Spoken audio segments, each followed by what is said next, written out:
back to Sports Talk. My name is Jeff Nowak, WWL Radio digital sports producer, and I'm here with a great guest today. It is former Falcons GM Thomas Dimitroff. And if you're wondering why you're hearing from a former Falcons GM in Saints country, it's because this former GM is now turned podcaster. Yes, he spent the last year going around the NFL landscape interviewing his former counterparts for a podcast called GM Journey, which debuted in March with interviews Bucs general manager Jason Light and, of course, Saints general manager Mickey Loomis. Hey, Thomas, why don't you just tell us about this project? How did it come about? How did it go?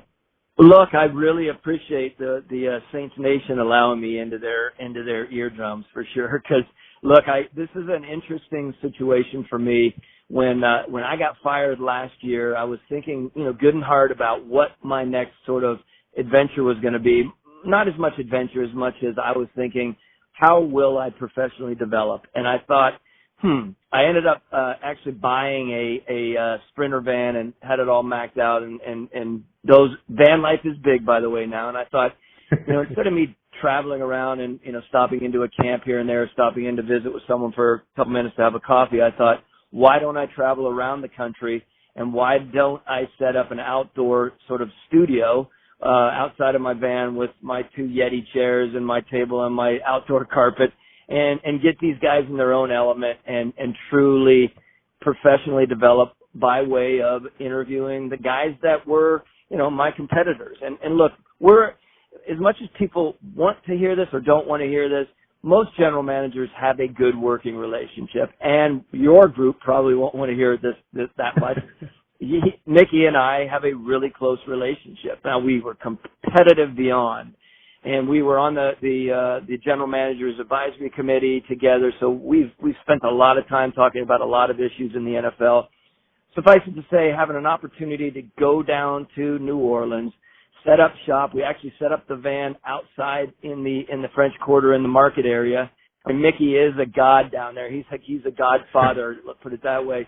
We were able to do whatever we wanted. We got a prime spot in the middle of it all, and we just started talking. We started talking about team building. We started talking about morale. We started talking about dealing with issues within the league, etc. But very quickly, to get back to your question, why? I just thought this was going to be the best platform for me to travel around the country and talk to some of the people that normally wouldn't share, their world with me as much because we were competitors. And I ended up traveling around the country, and interviewed, 16 general managers. One unfortunately was released, so we're not going to use that interview, but otherwise we were very, very fortunate in our travels. That's great. And again, the podcast is called The GM Journey. Episodes drop every Friday. Wherever you get your podcast, make sure to check it out. And, you talked about how you and Mickey met up in the French Quarter. You walked around, and then you had your interview. You went to dinner. Tell us more about, how that all went. How'd that conversation go? What was it like hanging out in New Orleans with, as you put it, godfather of GMs, Mickey over there?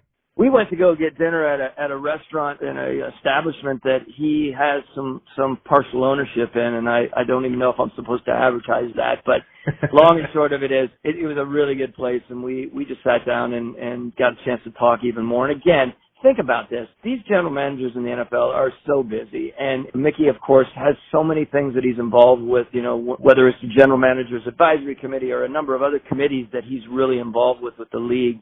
He is a go-to guy for the league. Again, they may not always want to hear, as I said, his answers or his opinions, but he has strong ones, and they're very well thought out. So I know that your fan base is proud of him, and they should be extremely proud of him as the guy taking them through all of this, because he has got such a sound mind, and he thinks things through, and he's very, very well respected within the league. So you have to understand Mickey's personality. Again, very intelligent, thoughtful, has a fun element of dryness to his humor, of course. In our general manager advisory committees, without speaking too much out of turn, he was that guy. He had a not a devil's advocate, but he had a side that was going to challenge people and promote thought, and that is what we needed. It's very easy in those situations with, the commissioner hovering. Respectfully, I say that, of course, although a lot of your people down there don't want to talk about respectfully in that tone, but I do. And there's just a lot of elements within those GMACs that we're talking about that Mickey would have a strong, stout point that would be delivered in a way that people would be like flipping their heads around thinking, wow, I guess that is something that we should consider. And again, then it would stir a lot of conversation, and sometimes heated, but sometimes not. Sometimes just, you're right. So those are the things that stick out. And look, Mickey and I, again, go way back, and whether that's, having a beer at the owners' meetings or sitting down talking about stuff that is really, really important, that is beyond the competition of the Saints and the Falcons, again, are things that stand out in my mind. And I really, really appreciate him. And he's going to be the longest standing general manager in this league, and that's Hall of Fame-ish type discussion. Now, in listening to this podcast, it was very clear that you all are having a great time, having these conversations, and I think it would strike some people as strange, just given the rivalry. But, one of the answers, and I won't give too much away, for those listening to this ahead of the Final Four, had some time to kill, perfect time to listen to a podcast, and I was sitting there in the media workroom just cracking up at this specific Mickey Loomis answer, because it was exactly what I hoped I would get out of this podcast, and here's that clip. Your approach, is that your personal approach? Yeah. Well, yeah, it's a good question. First of all, I do hate the Falcons. I just don't hate the people that work for the Atlanta Falcons. I have a lot of respect for the coaches that you've had there, the owner, all the people involved in your building. I can separate the people from the rivalry, and I think you can as well. And we've been able to do that. We've had a lot of great conversations. Listen, you've helped me lots of times with perspective and advice and things like that, and hopefully I've done that for you. And I did just think that was just perfect honesty. Just like, yes, I do hate the Falcons, but I don't hate the people. And I think that's a really interesting concept, because you go around these front offices and there's this rivalry, there's this vitriol, but at a certain point, you have to kind of push in the same direction. You have owners meetings, you have all of this. I just find that very interesting. And how would you kind of describe that? Especially as you've kind of gone around and done these interviews. Well, look, you interact all the time at league meetings. You're in today's world, I think everyone needs to know this is not like, the NFL 30 years ago, where it was cutthroat. You were jamming on anyone competitively to get your next step up. And I'm not saying step up, you're already in that spot, but to win. Yes, you do everything to win. No question, there's not a shortage of competition. But the general overall theme is it's a win-win. You're gonna have to have good relationships in today's NFL to get trades done, to potentially, be able to just get your business done as a general manager. If you're known as a pariah in the league as a general manager, life becomes really, really difficult as far as everything that you need to operationally accomplish. And there are so many levels to that. But again, suffice it to say, it's in the best interest of your team and the organization that you're building to make sure that you have respectful relationships. And with that, obviously opens up, regular calls on certain levels, whether it's rule related or whatever it may be. Whereas back many, many years ago, there seemed like there was a lot of agitation between general managers. And I feel like that's taken a really strong change of direction. And I think it's good. I think it's good for the NFL. I think it makes the NFL, I think it's an evolving element to the NFL that I think is really, really fascinating to watch the difference and to really, as I traveled around, to be able to really take into consideration the GM psyche. And that's a whole other book to be written, to be honest with you, because there are so many nuances and everyone is so different. One of the things that I found out in all of my travels, including Mickey, was, we are all very, very different, but at the core, we all want to be a championship winning organization. And we want to grind as hard as we can and smart as we can, of course, and thoughtful as we can to get there. And everyone approaches it in a different way. But at the core, that's what we want. But everyone's so different. And I will say there are a lot of little elements that we can continue to talk about in this without selling a lot of the podcast information out the door here. But, I was fascinated to hear so many times in these interviews that the men that I was talking to, and we started talking about players, of course, big misses and whatever it was, team building. I tried not to go too much into detail on the rosters because there's so much out there on that, right? It was more big big picture roster or big picture ideas that need to be discussed. And to a T, the majority of people said to me, we did not miss on said player. We missed on said person. Think about that.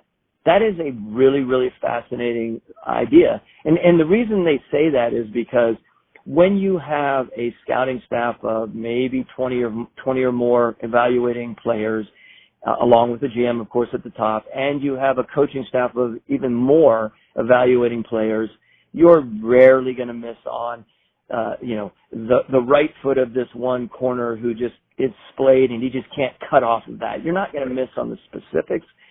Where people start missing, it is not an exact science, and to really pinpoint characteristics of people, the mental side, the intelligence, football intelligence side, the dedication side, just the pure person side, that in of itself is a really fascinating science that honestly needs to be honed in on, because too often there are mistakes that way, and believe me, I raised my hands. I had a number of them, unfortunately, in Atlanta, that they were damn good football players. I mean, Vic Beasley, you guys know that. I mean, won the sack title in 16 when we got to the Super Bowl, but after that there was a fizzle out effect, unfortunately, and that ended up being, though a marvelous guy, his passion for football wasn't something that we had really dialed in on, unfortunately. So that's just an example that we talk about in our pods. I'm glad you brought that up because, one of the things that I, as, an observer of these kind of pre-draft processes, try to impress upon people is, the importance of interviews in the scouting process.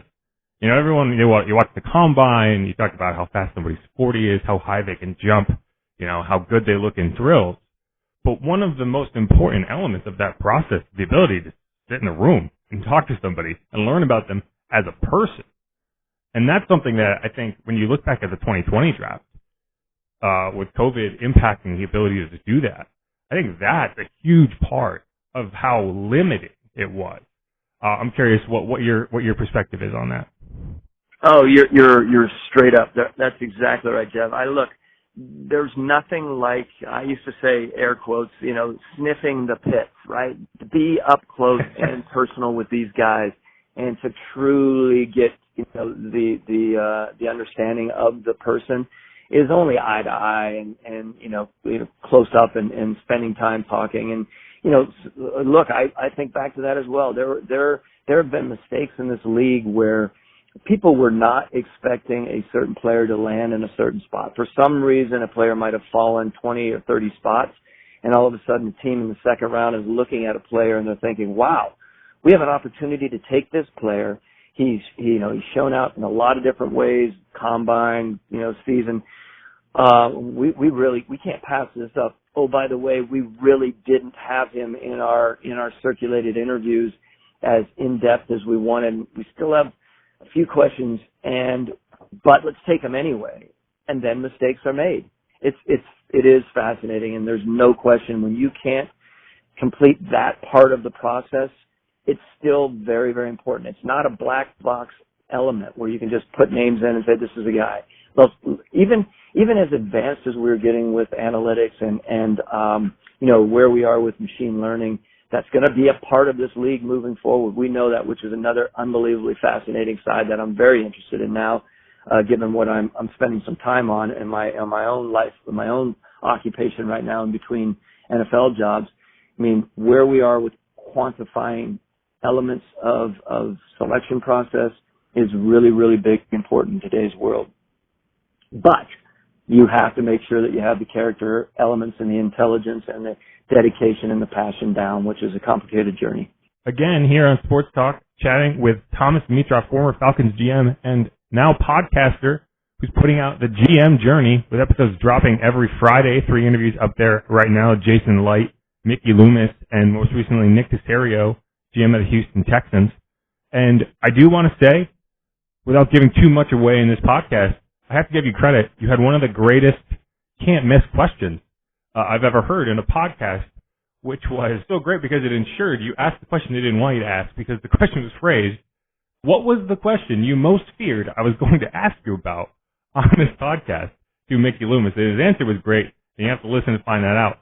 But I do want to say, one, excellent question. Well done. Two, I'm going to turn that around on you. As you're sitting in interviews, generally speaking, what is the question that you most fear someone's going to ask you about in that given circumstance? Oh, I think it's any time it's when people want to ask about something that is related to, as a general manager, many times it's related to what you think your genius is, and that is picking players, right? It's not an exact science, but when people want to dig into, how did you miss on this player or that player? I think those questions, there's so many elements to it, Jeff, that you can talk about, and many times more than not, and this is not just defending my brethren and the general managers. Yes, ultimately it is the general manager's duty, but you as a general manager, has to navigate, like I mentioned earlier, probably 50 plus reports and opinions on players. And sometimes you may think it's right for the organization, but it may not be right because the position coach doesn't like them. And you and I both know you can pick the best players, but if your coaches in some way aren't in on them, inadvertently, they will help these players fail. And that's the wrong way to put it, but they will not be all in on trying to make that player the best if they are vehemently opposed to him. So those are the questions that you can't really talk about as a GM because it sounds as though you're passing the buck, but there are elements to it, which is something that will be continued to be talked about in these pods, that people will understand that GM position is a very interesting position, and it's a position that people, if they really dig into, and I'm hoping to shed some light, because it's got a little bit of a mystery to it in today's world. The more I talk to these people and the more the fan bases of the respective, general managers that I'm interviewing, they'll realize that there's a lot more on their plate than just slamming their fist on the table saying they want this player. So to come back around, I was not avoiding your question. I probably think it would have to do with, for me, really digging into the 2012 draft, which was the draft after the Julio Jones move. I would never do that move differently. Julio Jones, he's a first ballot Hall of Famer, respectfully to the system. That said, we made some really strong moves there, of course. And the next year, we picked Peter Kahns in the second round. Unfortunately, that fizzled out. And that 2012 draft ended up being the worst draft that I personally and we had ever had when in Atlanta. And, that's one that you have to carry around for the rest of your career because they do happen. And the longer you're in, they do happen. And that's the other thing that's very important. The longer, I remember the first 4 years, being in the, at the helm and being with Mike Smith, and you guys remember this. I mean, those years were fruitful years for us. And you only have 4 years to compare and only 4 years of people to throw darts at your work. When you're in it 10, 12, 13, many more years, many more decisions to be made that can be scrutinized. And people who are in it longer than 10 years understand it's a very hard duty to get past 10 years. But if you do, wait for the storm because it will come. It sure will. And again, this is Jeff Nowak for WWA Radio, talking with Thomas Dimitroff, former Falcons GM, and now podcaster with the GM Journey. Check it out. Thanks so much, Thomas, for the time today, and thanks y'all for listening. Thank you, Jeff.